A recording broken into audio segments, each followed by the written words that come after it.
So this right here is my new project car. It's a 1976 Lincoln Continental Town-Car. So this is weird. On the fender it says Town-Car, but on the dash, I'll show you in a minute, it says Continental. So I think it's a town car, but I'm not sure. This is the biggest car I will probably ever buy, seeing how all the cars I buy are like, I don't know, that or that over there, that Morris. Oh, and the camera's going weird. Yes, this will probably be the biggest car I will ever buy. It's probably about 20 feet long, weighs almost 6,000 pounds, and I got it for $250. So I bought this car the day before yesterday, as a mercy buy, really, because I was buying two other cars. One of them was for me, one of them was for my father. I'm not going to tell you what the other one for me was, because that'll come out in a separate video. But I saw this thing, and he said he was going to send it to the junkyard because it didn't have a title. Yeah, this thing doesn't have a title. So, I asked him if he'd take $250 for it. He took it. So this thing, it's got its issues. The main issue being this top, which, as you can see, is a ripped up mess and is actually rotted out in areas, so that's not great. I think I'm going to fix that and put a blue vinyl top on here to match the interior. Under the hood, and this is crazy, the last car I bought was a 2.1 liter last month. It was a Citroen 2.2 liter. This is the world's heaviest hood, probably. And underneath it, a 7.5 liter V8, 460 cubic inch. This thing is big! Okay, so I would show you the driver's side interior of the car, except the fact the door handle doesn't have a button. So I'll reach in through the back to unlatch the front door latch up here. I think that's a safety anti-theft feature for you, but I'm probably going to replace one of the rear door handles with the front. Don't really want to put that much money into this thing. But, here we have the keys. It says 77 on the keys. It's a 76. Looking in this car, it is a comfortable car to sit. I mean, you have tons of room, but not really. Because for me, the steering wheel is a bit too low, and I don't see an adjustment. So, I'll have to find the steering wheel adjustment. Also, my last car that I bought was a 72 Citroen DS.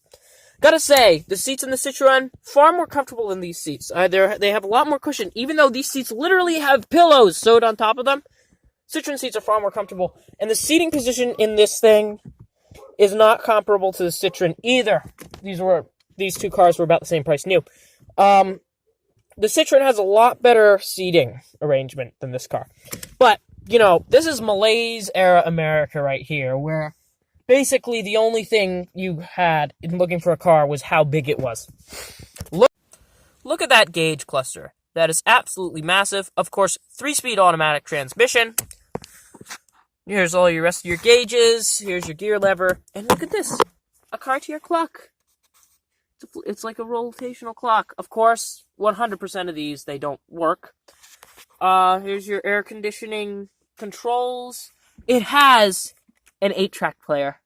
That's awesome. Your radio dials, and of course, you have to have your ashtray, but this goes above and beyond with ashtrays. Look at that. That's the size of a bank vault. This car is massive.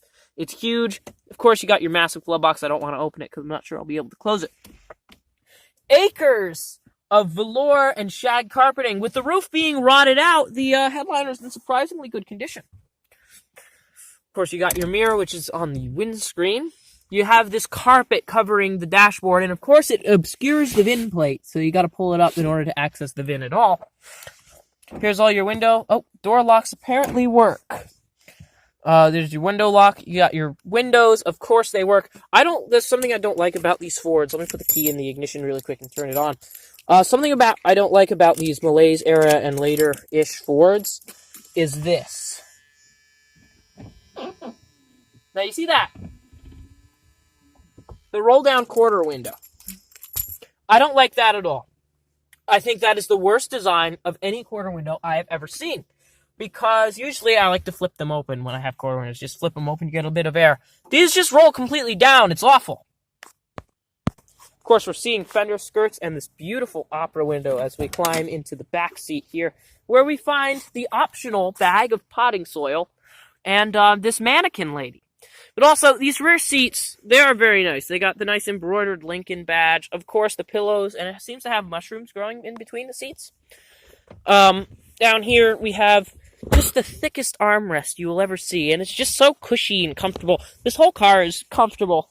It was made to be comfortable, but somehow Citroen pulled it off better. Door panels on these cars are incredible.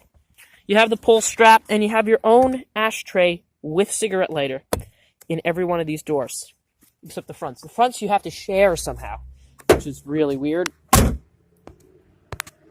Now, the fuel filler flap is conveniently located on your driver's side. You're going to be opening this a lot with this car.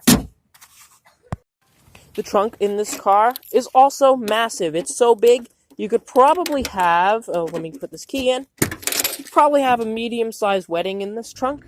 It's very large, and the spare tire is conveniently located back there where you can't reach easily. American cars, man. That's what you get. Unfortunately, I'm buying a lot of American cars lately, but anyway, this car, it is massive. I absolutely kind of love how big this thing is. I'm not going to love how I'm going to be spending tons on gas, as this thing only gets like 10 miles a gallon. But it's not using any gas right now because it doesn't run. The ignition module here seems to be a bit broken. It won't give sparks, so I'm going to have to do some wire tracing. If the wires are broken, I'm going to have to replace this ignition module. It's just, it's just 3 bolts. Also, we have a brake issue. I think one of the lines blew because we have no fluid in the front of the master cylinder. But other than that, it has these beautiful hideaway headlights, which are absolutely very nice. They say Lincoln, vacuum controlled. Your beautiful grille, which rivals Rolls-Royce. The whole car is just very nice. And I will be fixing this.